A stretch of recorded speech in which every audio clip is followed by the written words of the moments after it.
Sud Radio, le 10h midi, mettez-vous d'accord. Et c'est parti maintenant avec nos 4 débatteurs. Mettez-vous d'accord. Alors ce matin, 2 élus, un avocat et un homme de communication politique. Enfin, ils sont tous liés à la communication, vous allez le voir. D'abord, Florence Berthoud, bonjour. Bonjour. Vous êtes maire Horizon du 5e arrondissement de Paris. Femme politique, très engagée. On y reviendra dans quelques instants. Avec nous, Frédéric Fougera. Bonjour Frédéric. Bonjour Thierry. Vous êtes président de Tenkan Paris. Tenkan Paris, oui, je savais bien que je le dirais pas bien. Ah, il faut parler japonais. Hein. Ouais, c'est ça. Qui est une agence de communication, en effet, d'origine japonaise. Et puis, vous êtes l'auteur d'Anthologie de la com aux éditions Bréal, Studyrama. Et puis, vous nous direz ce que vous pensez, par exemple, de la lettre d'Emmanuel Macron aux Français. On y revient dans quelques instants. Ce sera notre premier sujet. Avec nous, Régis de Castelnau. Je devrais dire, parfait. Bonjour, Régis de Castelnau, maître de Castelnau. Bonjour. Vous êtes avocat. Bonjour, ravi de vous avoir avec nous. Vous êtes auteur de Une justice politique et membre de la rédaction de Front Populaire. Alors ça, Front Populaire, il faut rappeler que c'est la revue du philosophe Michel Onfray. Ça n'a rien à voir avec le nouveau Front Pop, même si vous avez toujours revendiqué vos racines proches du Parti communiste, Régis de Castelnau. Et puis Lucas Véran avec nous. Lucas Véran, vous êtes un homme de communication politique, d'influence. Vous êtes l'adjoint au maire de Neuilly et donc adjoint d'hiver droite au maire de Neuilly. Et vous êtes consultant dans le groupe de communication Tilder. Alors, on va commencer par vos coups de cœur et vos coups de gueule à tous les 4. Florence, je commence avec vous. On a parlé à l'instant de Pierre de Coubertin. C'était notre sujet dans le zapping média de Sud Radio. Et on va rester dans l'olympisme avec vous, avec votre coup de cœur ou coup de gueule? Non, coup de cœur. Non, coup de cœur. J'aime d'ailleurs beaucoup faire des coups de cœur parce qu'on a tellement plus d'occasions de faire des coups de gueule que j'essaye de positiver quand je viens sur Sud Radio. C'est la flamme olympique parce que je trouve que c'est un beau symbole et dans le marasme que nous traversons dans ce bourbier, je trouve que la flamme olympique, c'est plein d'espoir parce que la flamme olympique, d'abord c'est pas que les valeurs de l'olympisme, même si c'est très important. Donc, dans les valeurs de l'olympisme, il y a le collectif, il y a la capacité à travailler ensemble, si vous voyez ce que je veux dire, parce que c'est un relais. Donc, si on se passe pas la flamme, ça tombe. Bon. On est déjà dans la symbolique de notre débat sur Macron. Donc, c'est plein de symboles. Et puis, c'est aussi le dépassement. Parce que c'est le dépassement. Alors ceux qui participent à ce relais, vous savez qu'ils sont à peu près 11 000. La flamme, elle est partie d'Olympie en avril. Elle est arrivée le 8 mai à Marseille. Il y a 11 000. Magnifique arrivée. Mais c'est très beau. Il y a 11 000 personnes qui se relaient. Alors les médias montrent beaucoup. C'est bien les personnes qui sont connues. Mais moi je voudrais rendre hommage à tous ces présidents de clubs moins connus et qui se relaient. Alors moi on m'a demandé de donner des noms. J'ai trouvé que c'était pas mal, de donner des noms, de faire des propositions comme maire d'arrondissement. Et je suis très fière parce que il y a 2 noms qui ont été retenus. Il y a le président d'un club de judo qui fait un boulot extraordinaire. De votre arrondissement ? Oui, avec 800 enfants qui viennent d'ailleurs pas que du 5e arrondissement. Et c'est une école qui vont porter la flamme dans Paris. Et puis j'ai proposé que la dame qui gère le foyer pour les femmes à la rue que j'ai créé dans ma mairie porte cette flamme et elle est très fière, mais c'est aussi évidemment une fierté sur le terrain de la solidarité et de manière très symbolique elle va porter cette flamme. Là on est sur le terrain de la solidarité du collectif. Régis de Castelnau, Lucas Véran, Frédéric Fougera, mais on a l'impression que cette affaire de la flamme c'était presque devenu anecdotique dans l'ensemble des sujets que nous traitons. Ça vous inspire ce coup de cœur de Florence Berthoud? Non. Régis? Alors moi je l'ai déjà dit sur cette antenne, je suis pas du tout mobilisé pour ces Jeux Olympiques et Dieu sait si j'ai toujours aimé le sport, je l'ai beaucoup pratiqué et j'adorais les Jeux Olympiques dans le temps. Je dis souvent que je peux vous donner tous les vainqueurs des courses de plat, des Jeux de 1968. Mais là c'est devenu Non, parce que c'est devenu une espèce de foire, le choix des sports, les dérives du dopage, etc. Non. Et puis la façon dont ça a été organisé à Paris. Mais cela étant, j'y vois un gros avantage. Ouais. C'est que mes enfants fuient Paris. Ce qui fait que je récupère mes petits-enfants. Je suis en Provence et enfin, le réchauffement climatique est arrivé. Enfin, et c'est un grand bonheur d'avoir une maison pleine. Voilà, ce sera mon seul commentaire. J'étais sur la flamme, j'étais pas sur les JO, j'étais sur la flamme. Hein. Mais c'est pas tout à fait la même chose. Mais la flamme, ils ont fui la flamme également. Et donc, j'ai mes petits autour de moi et je suis enchanté. Et franchement, vous trouvez pas que mettre en valeur, en lumière, à la faveur du déplacement de la flamme, un animateur de club de judo bénévole et puis une responsable et une créatrice de foyer de protection des femmes, c'est plutôt pas mal, non ? Bien sûr que si, mais il y a une instrumentalisation qui a été faite d'abord par Macron avant qu'il ne dissolve l'Assemblée, par Anne Hidalgo, etc. Non, la flamme, c'est autre chose. Oui, je sais bien. Non, mais bon, j'entends tout ce que vous dites, mais la flamme, c'est autre chose. Il faut garder ce truc un peu collectif, voilà. Je trouve que la flamme, c'est autre chose. Je sais pas, moi, Frédéric. Bah évidemment, je suis pas d'accord avec Régis, mais ça arrive de temps en temps même. Parfois, on est souvent d'accord. Moi, je vais complètement dans le sens de Florence. La flamme, en fait, c'est quelque part, c'est le symbole de ce qui rassemble le pays. Et heureusement que la presse régionale est là pour en parler, parce que la presse régionale donne un écho énorme au passage de la flamme. Parce que c'est un événement sur à chaque le fois territoire. Partout. C'est un énorme événement partout, mais ça montre aussi une forme de déconnexion entre deux mondes, deux presses. Les médias nationaux n'en parlent pas du tout parce que c'est positif, ça rassemble le pays, donc c'est pas très spectaculaire, ça fait pas d'audience. Ça. On pourrait parler du Tour de France aussi. Je sens le procès en négativisme. Non, il n'y a pas de procès il n'y a pas de procès en négativisme ni des Parisiens dont je suis, mais il y a un rappel régulier de la responsabilité des médias. Les médias, ils sont toujours à l'aise pour commenter, mais voire pour fabriquer l'information, ils sont rarement à l'aise pour se remettre en cause. Cette flamme, elle montre bien que il y a beaucoup de médias en France et la presse locale et régionale pour la citer, et c'est quand même la plus importante et la plus lue. Elle donne un écho mais gigantesque à cet événement qui est gigantesque et qui montre qu'il y a un pays qui peut se rassembler autour des associations, autour des entreprises, autour des personnalités sportives, économiques, qui montrent le handicap d'une façon qu'on ne montre jamais de façon générale.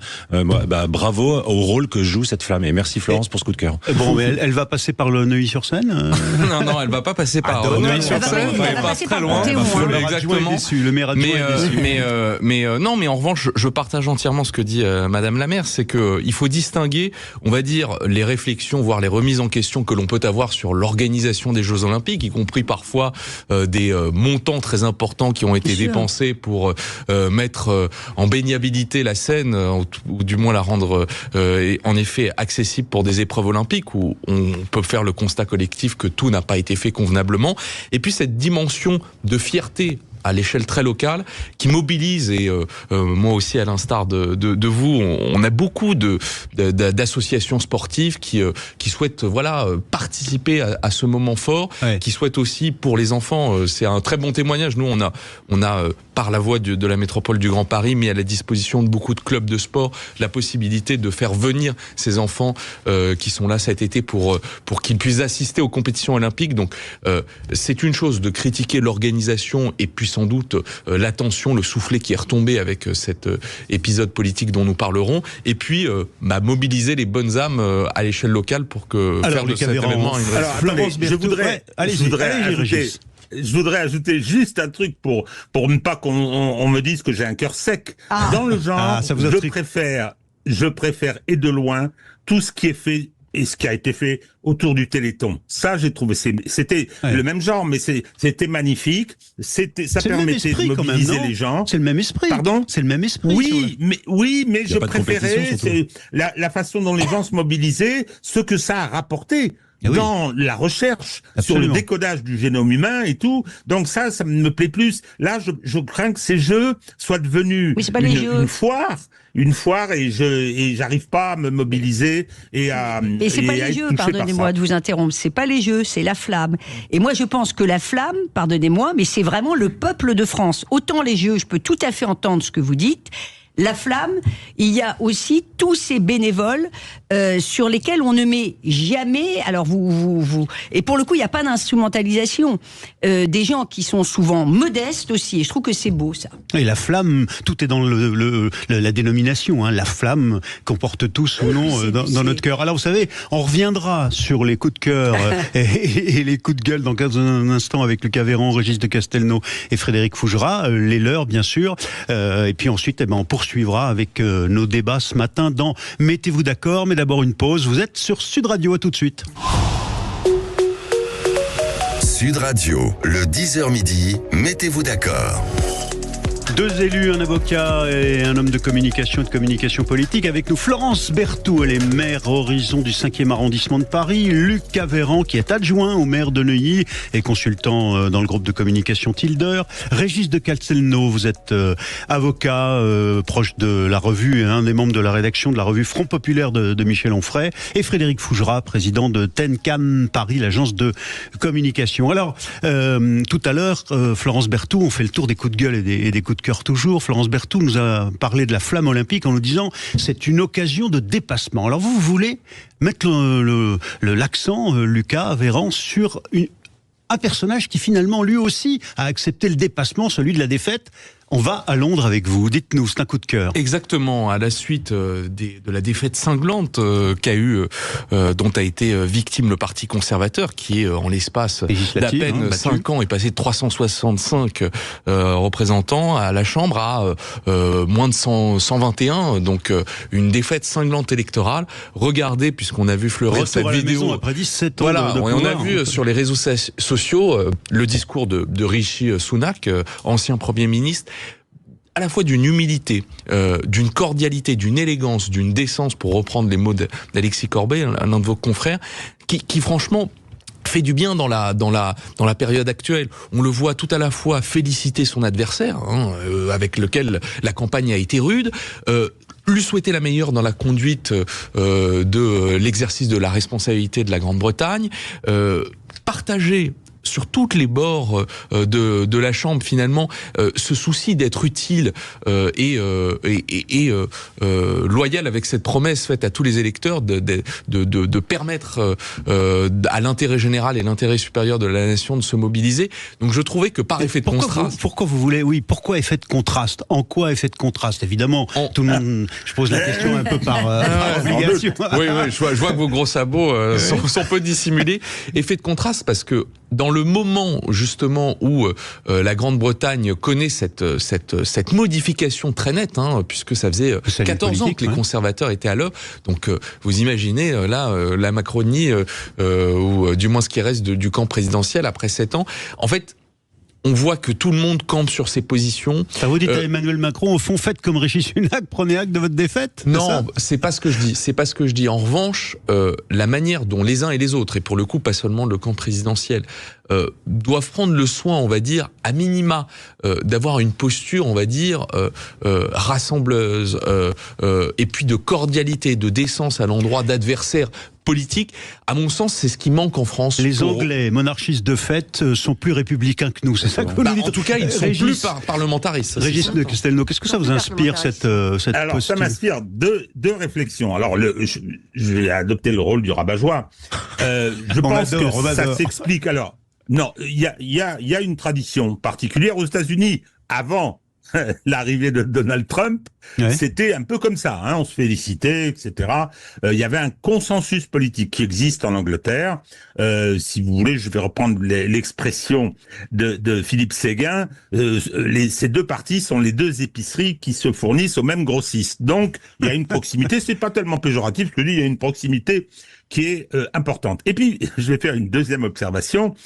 Oui, ils ont subi une défaite cinglante, le parti conservateur. Oui, mais enfin, je vais rappeler le mode de scrutin. uninominal à un tour. Le premier arrivé gagne. Donc, les transferts de voix sont peu importants. Alors, la gauche française exulte, vous avez vu ça. Je dirais simplement que si on avait appliqué à la France ce système électoral, eh bien, le Rassemblement national aurait eu 400 députés. Ça aurait été amusant. Il serait à Matignon, quoi. Il serait à Matignon aujourd'hui, il aurait le pouvoir. Oui, c'est absolument vrai. Et ça, c'est quoi, Florence Berthoud? C'est un drôle de truc. Alors, si vous voulez, on peut jamais prendre en exemple la Grande-Bretagne. Ils sont trop particuliers. Et pourquoi? Non, je sais pas.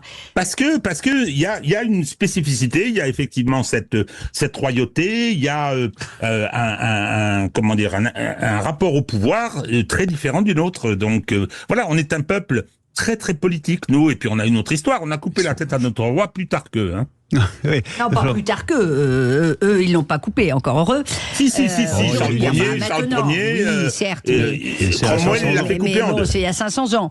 Mais je pense qu'effectivement, les régimes politiques, on ne peut pas les calquer. Ça n'empêche pas d'aller chercher chez le voisin ce qui peut être positif. Voilà. Nonobstant, vous avez tout à fait raison, un mode de fonctionnement qui est différent. Vous avez expliqué cette fameuse règle où celui qui arrive en tête, il rafle la mise, ce qui n'est pas forcément extraordinairement démocratique, je vous l'accorde.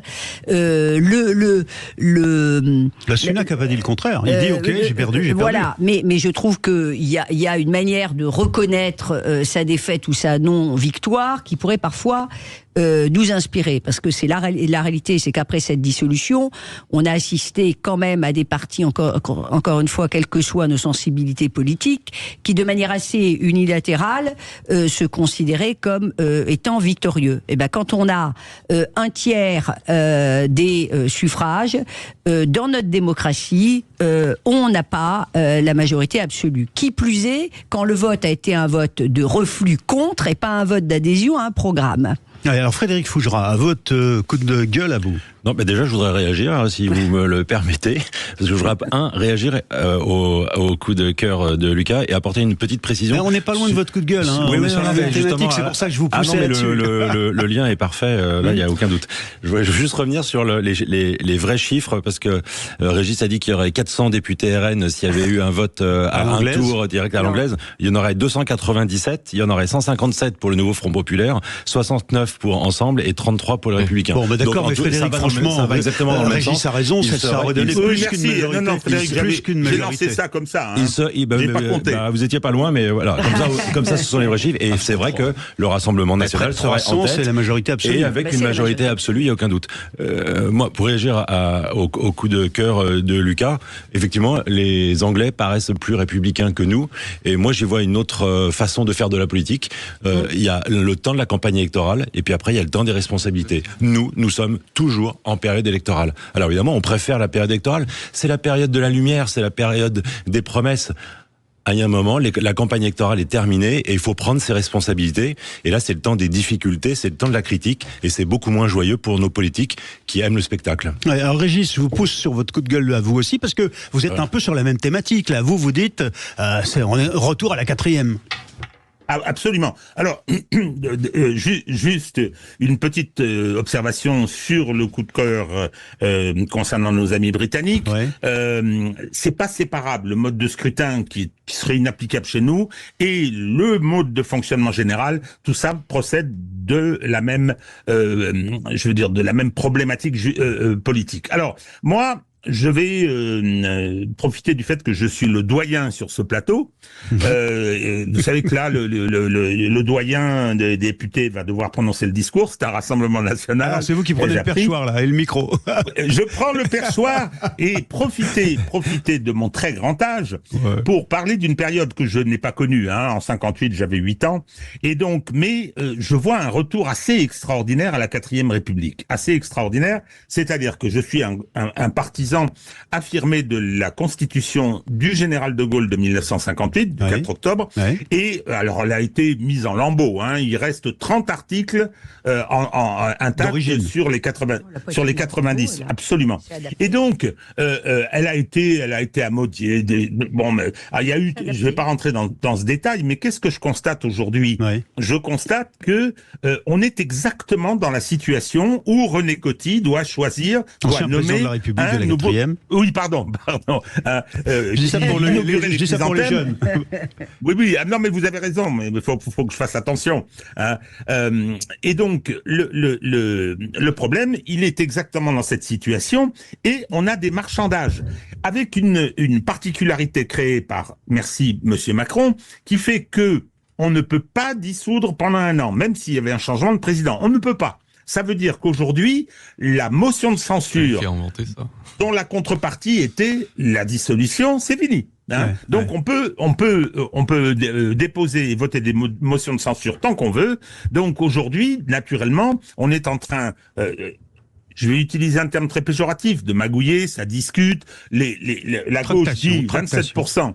27% des voix au premier tour dit « Mon programme a été plébiscité », je l'ai lu, a été plébiscité, donc vous devez m'appeler. Et c'est un putsch si vous ne le faites pas. On entend des choses extraordinaires qui montrent l'inculture, je veux dire, constitutionnelle de la presse. Alors, ce que je vais dire, c'est que, effectivement, ce qui s'est passé là, c'est-à-dire qu'on a eu un vote désaccord de désistement assez effarant. C'est-à-dire que les gauchistes fichés S ont voté pour Darmanin ou pour Elisabeth Borne, et réciproquement. Et réciproquement, bravo. C'est un minima trompeur, Régis, vous en conviendrez. Tout ça pour maintenir à la porte 34 ou 33% des gens qui sont en général... Je suis pas partisan du RN au pouvoir, mais enfin, ne pas oublier, comme dit Christophe Guilluy, que ce sont les couches populaires et qui se sont mobilisées. Alors je termine. En 51, pour empêcher l'arrivée de Gaulle et le RPF, on fait les apparentements, ça y ressemble. En 56, la gauche gagne, Guy Mollet va au pouvoir, 2 ans après, heureusement que De Gaulle nous sauve de la guerre civile.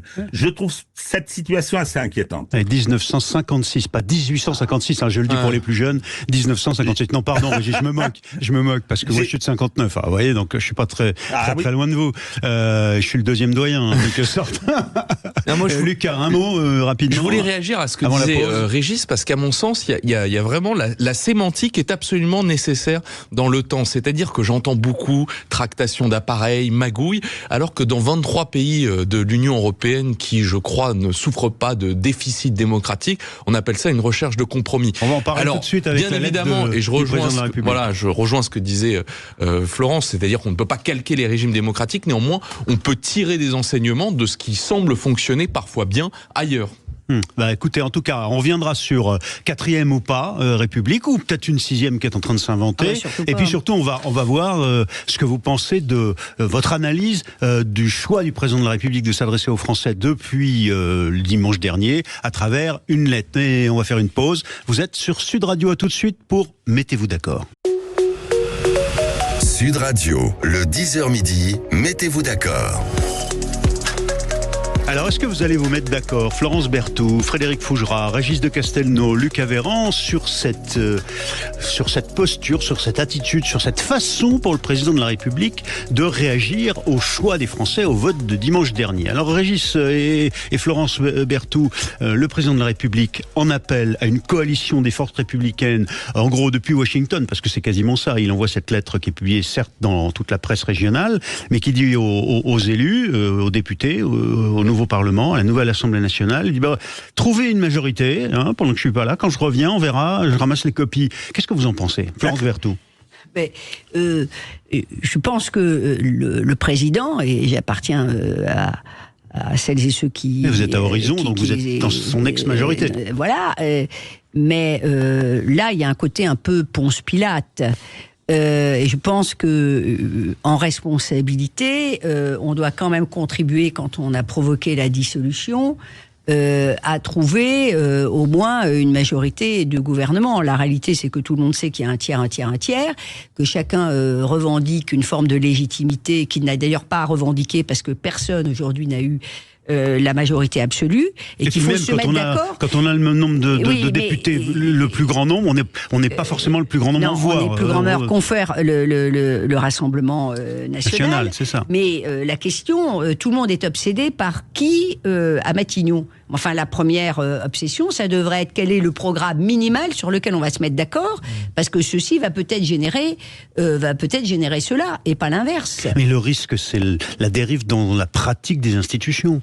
Et bien sûr, il y a la Constitution de 58, tout à l'heure, on l'évoquait, Régis l'évoquait, mais la Constitution voulue par De Gaulle et Debré, c'est du parlementarisme rationalisé. Donc ça veut dire qu'il y a une forme d'équilibre. Alors, il n'en a jamais eu depuis 58, le Parlement, 3 minorités. Je suis bien placé pour le savoir parce que j'ai beaucoup travaillé dans les cabinets ministériels. Parfois le Parlement est malmené parce que le rationalisme jusqu'à l'extrême, c'est un Parlement qui est un peu à la botte. Mais c'est ça notre régime. Or là, on a un régime d'instabilité. Cette constitution, quoi qu'on en dise, c'est vrai qu'elle a été beaucoup révisée, mais elle a été aussi beaucoup révisée pour s'adapter à la société. Je ne crois pas qu'elle ait été malmenée, notre constitution. Elle s'adapte. Elle s'adapte quand Giscard dit droit de vote par réforme constitutionnelle pour à 18 ans. Elle s'adapte quand on constitutionnalise, on peut être d'accord ou pas, mais l'IVG, etc. Là, on a un esprit de la constitution qui, de mon point de vue, n'est pas respecté. Mais Régis de Castelnau, au fond, Florence Berthoud nous dit l'esprit de la Constitution, il faut le respecter. Est-ce que Emmanuel Macron le respecte? Vous qui tenez tant à ces constitutions de 58, la situation dans laquelle on se trouve aujourd'hui, c'est-à-dire 3 blocs minoritaires au sein de l'Assemblée nationale, c'est du jamais vu. Donc il faut bien inventer, non? Qu'est-ce que vous en pensez? Alors, je suis d'accord avec Florence sur le parlementarisme tempéré. Nos 2 autres interlocuteurs sont effectivement louches un peu vers les autres pays qui sont des parlementarismes très organisés, avec en général un bipartisme et où on gouverne de cette façon, qui est pas une mauvaise façon. Simplement en France, on a fait la démonstration avec la fin de la 3e et avec la catastrophe de la 4e qu'on n'était pas très doué pour ce système. Donc j'apprécie la Constitution de 58, mais je vais dire et utiliser les mots, ça n'est pas le président de la République qui choisit le Premier ministre. Je m'explique. Il nomme un Premier ministre et c'est le Parlement qui le choisit. Oui. Ce sont des termes. C'est-à-dire que... Mais jusque-là, c'était clair à chaque fois. Il y avait une majorité évidente, alors que là... Absolument. Donc, il est malin, notre ami Macron. Emmanuel Macron. Dieu sait si j'ai de l'aversion pour vous. C'est une formule de style. C'est pas vraiment mon ami, non. J'ai de l'aversion pour lui. Oh, Dieu sait si c'est le cas. Mais... là, il dit, écoutez, voilà, c'est moi qui ai mis le bazar, ça c'est clair, la grenade dégoupillée, c'est moi. Mais il dit, maintenant, le problème, c'est que un gouvernement, il va falloir qu'il y ait un Premier ministre, il va falloir, et Florence a raison, qu'il y ait un programme, mais à qui revient la responsabilité de l'élaborer, ce programme? C'est pas au président. Lui, il va nommer celui dont il pense qu'il peut être adoubé ensuite par le Parlement. C'est ça le parlementarisme. Donc pour vous, au-delà de la lettre, il doit désigner quelqu'un déjà du camp qui est arrivé le premier dans le nombre de députés? Non, pour l'instant, il faut que l'Assemblée soit installée. Ouais. Et le fait d'avoir maintenu à table, me semble une sécurité normale. Il faut que le Parlement soit installé, présidence, vice-présidence, commission, etc. Et ensuite, il faut que les groupes discutent entre eux. Vous avez vu le nombre de groupes, Ouais, alors, je vous propose de vous faire réagir parce que le grand mot du jour depuis hier, c'est déni. Déni. Est-ce que le président sera dans le déni? Est-ce que les forces politiques seront dans le déni? Vous allez voir que 2 personnages au moins utilisent ce terme de déni. Je vous propose d'abord un confrère, Franz-Olivier Gisbert, qui a écrit son édito, qui est publié aujourd'hui dans Le Point, mais qui l'a écrit juste avant la lettre à Macron. On ne sait pas s'il était bien renseigné, mais il pressentait déjà écoutez ce qu'écrit donc Franz-Olivier Gisbert. Macron s'accommodera de cette impuissance gouvernementale, nous dit Gisbert, pourvu qu'il soit toujours sur la photo. Bon, c'est un peu ironique, bien sûr. Le soi-disant Mozart, oui, c'est un peu méchant. Le soi-disant Mozart de la finance, dit-il à propos de Macron, aura surtout été le Paganini du déni quand c'était pas celui de l'évitement. Vous êtes d'accord avec cette idée que c'est en fait le déni, Lucas Véran? Je pense que la notion de déni, en fait, elle est très corrélée. Parce qu'il ne reconnaît pas de défaite. Lui, elle est très corrélée. Elle est très corrélée. Il dit pas j'ai perdu. Oui, mais elle est très corrélée à la manière dont s'organise le scrutin des législatives, c'est-à-dire un scrutin uninominal à 2 tours. C'est-à-dire que la prétention des partis politiques, lorsqu'ils se présentent, et toute formation confondue, c'est de dire, et vous l'avez vu dans le cadre des débats organisés, nous avons un programme et nous mettrons en œuvre notre programme si on est élu. Or, précisément, là... C'est marrant parce que vous faites un peu comme Macron, c'est-à-dire vous évitez tout de suite, vous bottez en touche sur la question de savoir s'il a perdu ou pas.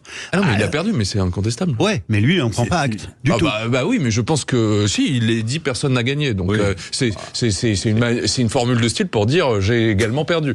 Mais d'accord. Est-ce qui est plus correct de dire personne n'a gagné ou de dire j'ai gagné quand on n'a qu'un tiers des voix? Ouais. Côté Mélenchon. Vous êtes d'accord avec Lucas Véran? Complètement. Bah oui.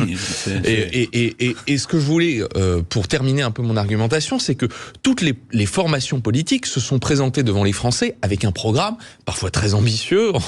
En la matière, le Nouveau Front Populaire fait état d'exemple, le Rassemblement National, la majorité. Et finalement, on leur dit là, dès aujourd'hui, présentez-vous devant vos électeurs et remettez au grenier la moitié de votre programme. C'est très compliqué culturellement que les forces nouvellement élus soient dans cette disposition-là. Et c'est pour ça qu'il y a sans doute un travail qui doit prendre beaucoup de temps. Et de ce point de vue-là, je reviens aux voisins européens. En Allemagne, une coalition, ça met 5 mois. Donc, dire en 10 jours, il faut que ce travail-là de constatation de l'impossibilité de mettre en œuvre son programme, c'est un peu long comme. Alors, on va se demander après la pub, avec qui constituer cette coalition de forces républicaines que le président de la République appelle de ses voeux. Vous êtes sur. Écoutez, Sud on la voit arriver gros comme une baraque. Eh ben, je vous redonnerai la parole, vous inquiétez pas. Mais d'abord, à propos de frites, peut-être la pub. Mettez-vous d'accord, vous êtes sur Sud Radio, à tout de suite. Sud Radio, le 10h midi, mettez-vous d'accord. Et voilà, et on a du mal à se mettre d'accord pour savoir si le président est dans le déni ou pas, hein, le président de la République. Mais ça, c'est le jeu ici avec Florence Berthoud, Régis de Castelnau, Frédéric Fougera et Lucas Véran. Alors Frédéric, vous êtes assez vexé parce que vous m'avez accusé hors micro de vous avoir zappé votre coup de gueule sur la classe politique. Mais moi, je croyais que vous l'aviez dit sur le fond. Les auditeurs réécouteront le replay et verront si j'ai fait mon coup de cœur ou pas. Bien sûr, et après, mais vous serez des plaintes. Censure. Ma petite personne n'a aucun intérêt. J'ai même été accusé de Mélenchon hors antenne, c'est vous dire. Mais sans cravate. Mélenchon sans cravate rouge. Ouais. Bon, alors, c'est quoi le sujet? Moi, mon déni ou pas déni? Non, mais mon coup de cœur a plus trop lieu d'être. C'est pas bien important. Moi, je voulais vous donner un exemple étranger et comme je suis presque accusé par Régis avec mon coéquipier Lucas, coéquipier de plateau, d'aller trop regarder sur le parlementarisme européen. Non, mais il plaisante. Je plaisante, Régis. Moi, je voudrais aller plus loin que l'Europe. Je voudrais sortir de l'Europe et je voudrais vous donner un exemple africain. Un exemple de quoi?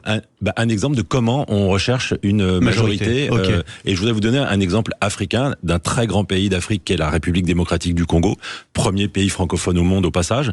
Est-ce que vous savez ce qu'est un informateur? Allez-y. Eh bien, en République démocratique du Congo, avant de nommer un gouvernement, le président de la République nomme un informateur. Un marieur politique. Le président actuel, qui a été réélu le 20 décembre dernier, si je ne me trompe pas, le président Tshisekedi, eh bien, il a nommé un informateur qui a mis 3 ou 4 mois avant de faire son œuvre. Et son œuvre, c'est d'aller au Parlement et de trouver qui fera partie de la majorité et qui fera partie de l'opposition. Et c'est à partir du moment où il vient faire son rapport public au président de la République pour dire voilà qui est dans la majorité, qui est dans l'opposition, que le président de la République décide de qui il va nommer Premier ministre. Régis de Castelnau, qu'est-ce que ça vous inspire? On est loin de Frédéric, Frédéric, je ne suis absolument pas opposé, au contraire, au benchmarking. C'est comme ça que ça s'appelle dans le langage. En bon français. Voilà, donc non, ce que la France est un pays particulier, très politique, avec une histoire. Attendez, on a eu, je sais plus, 12 ou 13 constitutions. On les garde pas longtemps. Celle-là, on en avait une pas mal. On l'a démantibulée. Non, mais je suis absolument pas d'accord. Là, on peut pas dire qu'on l'a démantibulée. Si, on l'a trop. Les pratiques ont évolué, mais non, là, c'est pas une question de faire évoluer. Depuis le quinquennat, vous avez raison. Attendez, il y avait une chose à laquelle De Gaulle tenait particulièrement, pour éviter les magouilles parlementaires. Vous étiez parlementaire, vous deveniez ministre. Quand vous quittiez votre poste de ministre, vous ne reveniez pas automatiquement au Parlement. Ça, c'est vrai. Et je suis désolé. C'est quelque chose de très important. Ça encourage le parlementarisme, vous avez raison. Le parlementarisme, et puis surtout l'irresponsabilité des gouvernants. Bon, parce mais alors là, le marieur, vous attendez, êtes... Ouais. Je suis pas opposé au marieur. Bien au contraire, mais il faut. En utilisant le mot marieur, on dénigre la fonction. Le sujet, c'est moche. Il faut partir de notre réalité. Il faut partir de notre. de notre réalité. Et alors ? Or, aujourd'hui, c'est-à-dire qu'on dit que Macron est dans le déni. Oui, il va pas dire j'ai pris une gamelle, ça c'est clair. Hein, encore qu'on finit par se poser des questions sur sa perversité. Mais là, il y a 3 blocs. Et quand je dis gros comme une baraque à frites par référence à un de mes amis du Nord, c'est que on voit bien la volonté, l'intention de reconstituer le bloc central en se débarrassant d'LFI d'un côté, en se débarrassant du RN qui n'est pas convié, hein, et en essayant de remettre en place quelque chose. Alors, face à ça, il est confronté à des mensonges, des gens qui disent mais on a le premier groupe, c'est pas vrai. Des groupes à l'Assemblée, c'est organisé par la loi, hein, et donc il n'y a pas de groupe NFP, c'est pas vrai. Il y a des sous-groupes, hein, et ça, on des verra d'ici au 18. On verra s'ils doivent annoncer, nous dit-on, une tête. Voilà, mais vous avez raison. Non, mais attendez, ça, ce serait une coalition. Mais surtout, ils nous disent, surtout ils nous disent, mais c'est violent presque. Il faut que notre programme, moi j'ai lu le communiqué, mais il est hallucinant. Le communiqué, un espoir immense s'est levé. 27% leur programme, 27%, pendant que celui du RN rassemblait 33%. Donc ce sont des mensonges, ça ne tient pas debout, mais qu'est-ce que je constate? Et j'arrête là-dessus. Qu'est-ce que je constate? C'est que, une fois de plus, Mélenchon et les socialistes, etc., hein, en ayant préconisé le barrage des castors, ont à nouveau rendu service à Macron. C'est la 4e fois qu'il le sauve. Hein. Là, ils lui ont évité ils ont l'air un peu embêtés, d'ailleurs, un gros problème. Alors attendez, sauf que moi j'appelle ça la gauche Salambo, hein, par référence au roman de Flaubert qui se passe dans la révolte des mercenaires de Carthage. Alors Salambo c'est une princesse, c'est autre chose. C'est pour le nom du truc. Ils viennent réclamer leur dû. Hein. Ils ont trahi leurs sympathisants, leurs électeurs. Ils ont voté pour François Hollande. Non mais je rêve quoi. Ils l'ont même présenté les socialistes. Et donc ils présentent la facture. Moi j'espère que Emmanuel Macron ne cédera pas. Mais de toute façon, je vois très bien se profiler la reconstitution du bloc central. Alors, on a bien compris votre propos. On a compris votre propos. Le président essaye de reconstituer son bloc central et de lui donner encore une grande importance et d'être le pivot du truc. Alors, Frédéric Fougera aime pas le terme de marieur.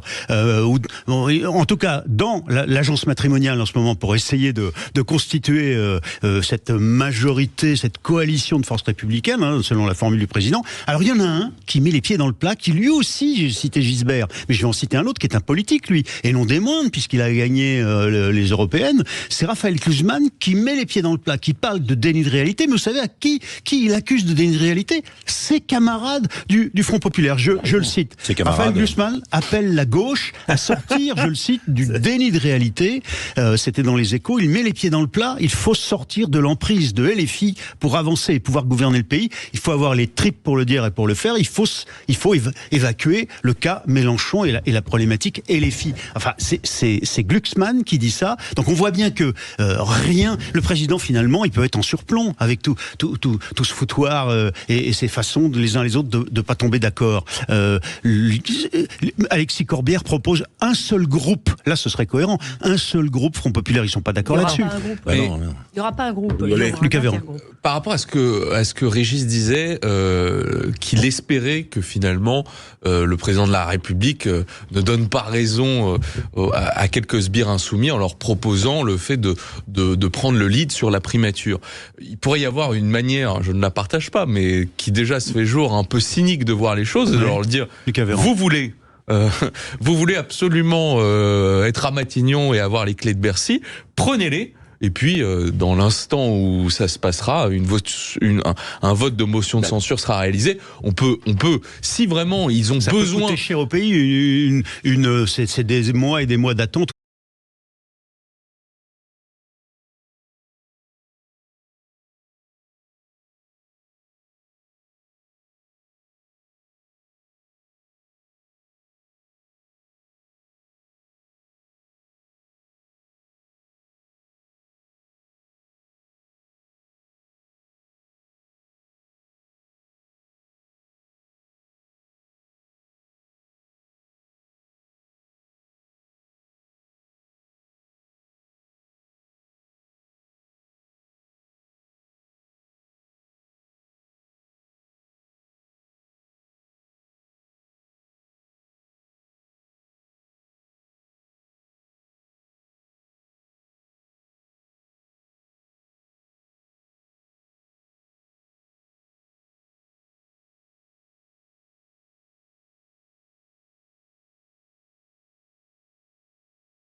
C'est un exemple africain, respectons-le pour ce qu'il est. Qu'est-ce que vous suggérez, Frédéric? Allons-y. Non, alors d'abord, c'est quoi le sens? Le sens, c'est, oui, peut-être qu'on n'est pas dans l'esprit initial de la Constitution, sauf qu'on est dans une situation inédite. C'est-à-dire qu'il va bien falloir en sortir par une méthode inédite. Oui, peut-être que l'esprit de la Constitution, c'est le groupe majoritaire propose un Premier ministre, le président va le nommer, et puis tout de suite, il va tomber avec une motion de censure. On aura perdu quelques semaines, perdu quelques semaines, quelques mois, et on va se retrouver dans la situation initiale. Il faut arriver à trouver une coalition, une entente entre plusieurs mouvements politiques, puisque personne n'a la majorité. Donc c'est ça, c'est ça l'esprit. Alors est-ce qu'on gagne du temps? Est-ce qu'on essaye de penser au pays? Est-ce qu'on est toujours en campagne électorale? Est-ce qu'on pense chacun? Alors je me désigne, mais je fais partie d'aucune boutique. Est-ce que chacun ne pense qu'à sa boutique, qu'à sa stratégie pour 2027? Je me désigne. Vous voulez être Premier ministre? Oui, je veux être Premier ministre. Le président doit désigner. J'ai été salarié, j'ai été chômeur, j'ai été entrepreneur, j'ai travaillé dans le public, j'ai travaillé dans le privé, j'ai travaillé à l'international. Donc j'ai peut-être plus de compétences que beaucoup qui se prétendent. Non, je plaisante. C'est un joke, que j'ai dit, mais je ne suis candidat à rien. Donc, je voudrais juste terminer et revenir sur aller dans le sens de Régis, pour vraiment ne pas qu'il quitte cette émission en étant fâché contre moi, sur le fait de, 27%, quand un nouveau Front Populaire dit on a 27%. Moi, j'admire les qualités rhétoriques de Marine Tonnelier qui explique que non, ils n'ont pas 27%, ils ont la majorité. Et ils ont la majorité pourquoi? Parce qu'ils ont 27% auxquels il faut additionner les voix des abstentionnistes et auxquels il faut ajouter les voix de tous ceux qui les soutiennent. Elle répète ça à l'envi, personne ne la reprend, tout le monde la laisse débiter ce genre de choses. C'est lunaire d'aller dire un truc comme ça. Et donc, elle est extrêmement convaincante avec un sourire fabuleux pour expliquer que sa légitimité, ils sont majoritaires si on ajoute tous ceux qui n'ont pas voté pour eux. Et on en a même fait quelqu'un qui se serait révélé à la faveur de la campagne grâce à ses amusements rhétoriques et à sa veste verte. Lucas Véran. Oui, moi je voulais réagir sur la dynamique institutionnelle. D'une part, effectivement, le président de la République nomme un Premier ministre en tenant compte des nuances de l'Assemblée nationale. Ça n'est donc pas le narratif qui est présenté par le nouveau Front Populaire. Et donc il faut en sortir. C'est une erreur. Ensuite, sur l'exemple africain, on va pas faire toute l'émission dessus, mais pourquoi c'est intéressant le terme sémantique entre informateur et marieur? Marieur, c'est précisément ce que nous n'aurons jamais dans la cas de figure actuelle. C'est des gens qui décident avec bagages, sacs, de construire une maison ensemble et de tout partager. Là, l'état d'esprit dans lequel nous devons nous trouver, c'est pas de considérer, parce que vous avez entendu les propos de Laurent Wauquiez qui dit déjà nous ne vendrons jamais. Il faut absolument pas dire à chacun abandonnez vos identités, abandonnez vos projets pour venir dans la nouvelle maison. Non. Restez ce qu'ils sont et essayons de construire quelque chose de différent. Juste une question à tous les quatre. Il nous reste 1 minute avant la prochaine pause publicitaire. Juste une question. C'est un peu tabou, on n'ose pas le dire, mais au fond, si l'esprit des institutions n'est pas respecté, est-ce qu'on risque pas à un moment donné un déni tel de la part de certains qu'ils appellent à marcher sur Matignon, c'est-à-dire à la rue? Est-ce qu'on risque pas le chaos? Un tour de table rapide, Régis. Rapide si vous voulez bien. Si, on y va au chaos. Et c'est pour ça que ma référence à la 4e, elle était celle-là. Ouais. En plus, on oublie une situation particulière. Monsieur Macron n'est pas renouvelable. Ça, c'est une modification, Florence. Ouais, Florence. L'alignement de la durée des mandats, à mon avis, c'est une catastrophe. On n'avait plus d'Assemblée nationale. Je suis tout à fait d'accord avec vous. Ça, je pense que pour le coup, ça n'était pas du tout l'esprit de la Constitution. Moi qui suis chiracienne d'origine, je regrette que le président Chirac se soit laissé ça. Oui, il faut tout faire pour éviter le chaos, parce qu'il y a un risque en tout cas d'implosion de la société française avec une France à 2 vitesses. Frédéric Fougera. Le pouvoir de la rue, c'est bien ce que cherche LFI de façon générale, et en embarquant ses alliés qui ne sont pas du tout dans cet état d'esprit-là, mais en les embarquant malgré eux. Quatennens a déjà fait un ballon d'essai en appelant à marcher sur Matignon. Il a tout de suite été démenti, mais enfin hop, on a mis déjà la petite musique possible. Lucas Véran, en un mot. En 2022, 242 députés pour la Macronie et Mélenchon d'envisager de dire la minorité présidentielle et qu'il fallait qu'il en tire toutes les conclusions. En 2002, seulement 2 ans après, 182 députés et puis marcher sur Matignon pour avoir tout et rien que son programme. On vous retrouve tous les 4 dans quelques Sud Radio, le 10h midi, mettez-vous d'accord. Mettez-vous d'accord aujourd'hui avec Lucas Véran, qui est adjoint au maire de Neuilly et communicant chez Tilder, Régis de Castelnau, avocat et membre de la rédaction de Front Populaire de Michel Onfray, Frédéric Fougera, président de Tenkan Paris, l'agence de communication, Anthologie de la com, c'est votre livre aux éditions Bréal, et Florence Berthoud, qui est maire Horizon du 5e arrondissement de Paris. Alors on s'interrogeait sur l'attitude de Glucksmann, qui, à gauche, parlait de déni de réalité de ses propres camarades en leur disant « mais au fond, nous ne sommes pas majoritaires, prenons acte de ça ». Peut-être que c'est une façon de dire déjà, de commencer à dire allons discuter pour créer cette coalition souhaitée par le président de la République. Alors on va parler d'un autre personnage, complètement de l'autre côté, à droite. Il s'agit de Laurent Wauquiez. Laurent Wauquiez qui est revenu à l'Assemblée, il a été élu, ça faisait longtemps qu'il n'était plus simplement que le président de la région Rhône-Alpes-Auvergne. Pas simplement, c'est une magnifique fonction de président de région. Bien entendu, c'est une magnifique région. Il n'était plus député. Et puis là, il revient sur la scène nationale, du coup, de manière plus nette. Et puis il s'impose comme patron des LR, qui s'appelle plus LR d'ailleurs, qu'il appelle droite républicaine. Et il dit quoi hier avec son groupe et cette photo? Il dit pas de coalition gouvernementale, c'est la réponse à la lettre du président, mais un possible pacte législatif à l'Assemblée. Alors Florence Berthoud, pardon, vous avez été LR, vous venez de nous dire que vous étiez une ancienne chiracienne ou une chiracienne de tout temps, très bien. Vous décryptez comment l'attitude de Laurent Wauquiez? Parce que là je comprends pas. Il faudrait demander à l'intéressé. Ouais. Je comprends, moi et mon groupe, il est hors de question de rentrer dans un gouvernement, pour faire court, mais on peut voter certains textes de ce même gouvernement. Enfin, je pense que c'est ça. Ouais. Ah bah oui. Donc oui, j'allais dire un peu encore heureux. Donc je suis pas persuadée que ça fasse forcément beaucoup avancer le schmilblick. Ouais. Régis de Castelnau, vous l'interprétez comment? Moi, j'ai une seule réponse. 2027. Eh oui. Monsieur Wauquiez était dans sa région, il avait pris ses distances après la défaite aux européennes précédentes. Eh bien là, il revient parce que il lorgne vers le scrutin de 2027, mais tout le monde le sait. Il y a une hypocrisie extraordinaire. Glucksmann, Wauquiez veut depuis longtemps être candidat. Glucksmann le dénie. Il le met en avant parce qu'il veut se débarrasser de LFI, parce que il a envie d'aller dans les salons de la République. Bah enfin, oui, voyons, c'est des ambitions. J'ai lu hier. Et Wauquiez, c'est pareil alors.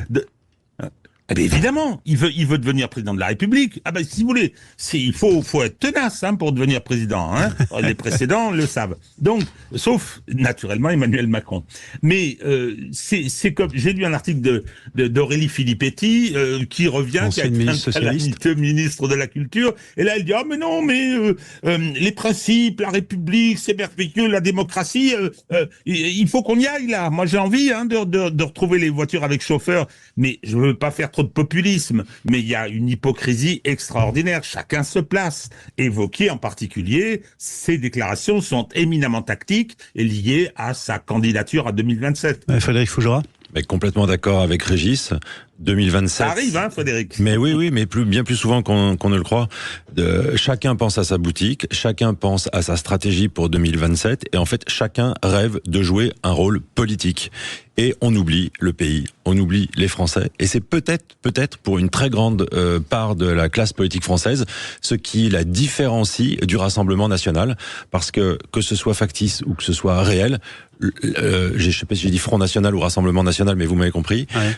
Les élus du Rassemblement National ne sont pas dans cette posture et ne donnent pas ce sentiment aux Français. Et c'est peut-être ce qui leur permet de faire 10 millions de voix dans ces élections. C'est qu'ils ne donnent pas ce sentiment. Je ne sais pas s'ils l'ont pas, mais de seulement chercher à jouer un rôle politique. Ils cherchent à être utiles au pays. Il faudrait que les autres y pensent un peu. Enfin, Marine Le Pen, quand même, on sait bien qu'elle va être candidate. On le sait bien, mais on le sait très bien, mais elle ne se comporte pas comme telle. Elle se comporte comme une personne qui veut servir le pays. Face à elle, on a des gens qui veulent jouer un rôle politique. Et vous pensez que Laurent Wauquiez, qui dit non à une tractation, à une coalition gouvernementale, à entrer au gouvernement, donne cette impression d'ambition personnelle? C'est mon sentiment, en jouant sur les nuances, en jouant sur les mots, coalition, je vais voter mais je vais pas participer. Peut-être que je peux me tromper, peut-être que Lucas a des explications plus rationnelles que mes émotions. Mais... En fait, non, mais c'est que je pense qu'effectivement, il y a deux niveaux de lecture. La première, c'est de dire, je ne veux pas de coalition ce faisant, j'essaye de racheter lentement une virginité politique, parce qu'on sait que l'usure du pouvoir est finalement ce qui balaye à chaque fois les majorités en place et les gouvernements en place. Mais sachant sa fébrilité de la position de dire on ne veut pas de coalition parce qu'il y a le nouveau Front Populaire en face, il dit nous proposons un pacte législatif. En fait, la manière dont je l'interprète, mais pareil, je ne parle pas le Wauquiez en première langue vivante, donc c'est de dire fondamentalement nous n'allons pas participer aux tractations, à la boutique, être là pour des postes. En revanche, on va essayer de proposer aux autres députés, dont la majorité présidentielle fait partie, quelques idées phares qui susciteront l'adhésion ou non, afin de là constituer une force gouvernementale. Donc c'est un peu, franchement, c'est des questions de perception. Moi, je pense que les Français sont pas dupes. Je pense que, y compris les électeurs de Laurent Wauquiez, sont pas dupes non plus. Il faut pas, je sais pas, ça ne vous a pas échappé, mais dimanche au soir, oui, on montrait un camembert avec LR, 65 députés. Là, ils n'ont été qu'une quarantaine, 39 je crois, présents à la réunion qui a investi Laurent Wauquiez, président du groupe LR, de la droite républicaine. Ouais. Donc il y a déjà une déperdition de 25 personnes qui en fait ne se reconnaissent pas dans ce discours-là. On ne sait pas, mais faudra non, voir, mais pas seulement creuser. Parce que déjà des députés qui doivent essentiellement leur élection à leur personnalité et non pas à l'étiquette LR, en fait disent des choses. Thomas Lam, par exemple, à Asnières, qui a été élu en partie avec le soutien de la majorité présidentielle, il dit la situation impose que l'on soit utile au pays. Même des députés qui ont pourtant le macronisme vraiment en horreur, disent on peut pas rester comme ça. On peut pas dire en fait je veux impérativement être dans l'opposition pour me préserver mon image dans le cadre de candidature de 2027. Donc vous êtes en train tous de dire que finalement c'est à la fois la quatrième, mais qu'en même temps on va pas avoir le choix. Enfin, ils ne vont pas avoir le choix. Députés issus de cette nouveau scrutin, de cette nouvelle législature, au fond, il va falloir s'entendre. C'est ça que vous dites tous. Pour ne pas tomber sous des motions de censure tous les 15 jours, oui, à un moment, il va falloir trouver des gens qui sont capables de travailler ensemble. Mais pardonnez-moi, c'est surtout que là, les Françaises et les Français, ils ne vont pas parler, ils ne pardonneront pas à la classe politique. Tout le monde va être mis dans le même panier. Et le risque, c'est que pour les élections, les futures élections présidentielles, il n'y ait plus de ce qu'on appelle le barrage républicain. Les républicains, ce seront, ou les anti-républicains, pourraient bien être ceux qui n'ont pas accepté de se mettre d'accord sur un programme. Et de gouverner encore. Voilà, c'est ça quand même. C'est un enjeu tout à fait colossal. Mais alors c'est quoi la solution? Parce que très bien, mais là à court terme, il faut bien quand même qu'on ait autre chose qu'un simple gouvernement. Vous suggériez qu'on aille chercher quelqu'un qui soit pas un député, par exemple? Je ne sais pas. Mais moi je pense que vu le marasme, peut-être comme c'est déjà arrivé souvent par le passé, dans des conditions qui étaient peut-être d'ailleurs moins compliquées que celle-ci, qui avaient chacune leur singularité, le président de la République est allé chercher quelqu'un, je le rappelle, qui n'était pas un député, mais il n'y a pas eu que Raymond Barre. Ou Pompidou. Voilà. Comment? Pompidou, il était conseiller d'État. Oui. Ou Pompidou, exactement. Alors que c'était Chaban-Delmas, le patron de la majorité. Mais Pompidou arrive à un moment donné qui est très très compliqué, puisque tout le monde l'a en tête. Tout le monde l'a en tête. Il y a eu le référendum. Peut-être pas tout le monde. Enfin, peut-être pas tout le monde, mais enfin, il y a eu un référendum cataclysmique. Il est renversé, c'est le seul. Voilà, de Gaulle, en 69. Et finalement, Pompidou, ça va être une forme d'apaisement aussi.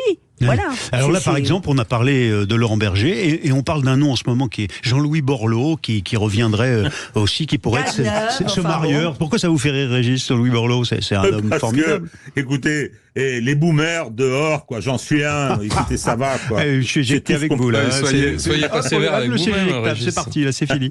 Non, mais. Borloo, non mais attendez, oh là là. Ouais. Bon, après, c'est un confrère, je sais un certain nombre de choses, je me dis c'est pas sérieux. Il est capable d'être brillant. Ah oui, c'est un bon avocat. Je vais pas être méchant et révéler des secrets. Jean-Louis Borloo, je ne sais pas, Lucas Véran, Frédéric Fougera, Jean-Louis Borloo, c'est un nom comme un autre, mais Jean-Louis Borloo, j'ai un sentiment qu'il nous a habitués à renoncer toujours à la dernière minute, à la dernière marche, donc peut-être faut-il aller chercher quelqu'un de plus faut quelqu'un d'ambitieux et d'un peu fou, au-delà du talent. Est-ce qu'on y va? Quelqu'un qui a les pieds sur terre, au contraire. En tout cas, c'était formidable de vous avoir tous les quatre. Merci Florence, merci Frédéric, merci Régis. Ah tiens, mais celui-là, merci Thierry. Celui-là est revenu. Merci Lucas. Allez, on vous retrouve bientôt dans Mettez-vous d'accord et on se retrouve demain matin pour le dernier Mettez-vous d'accord de la semaine. Vous êtes sur Sud Radio, ce sera Philippe David dans quelques instants, bien sûr, à midi et des poussières. Bonne journée à tous.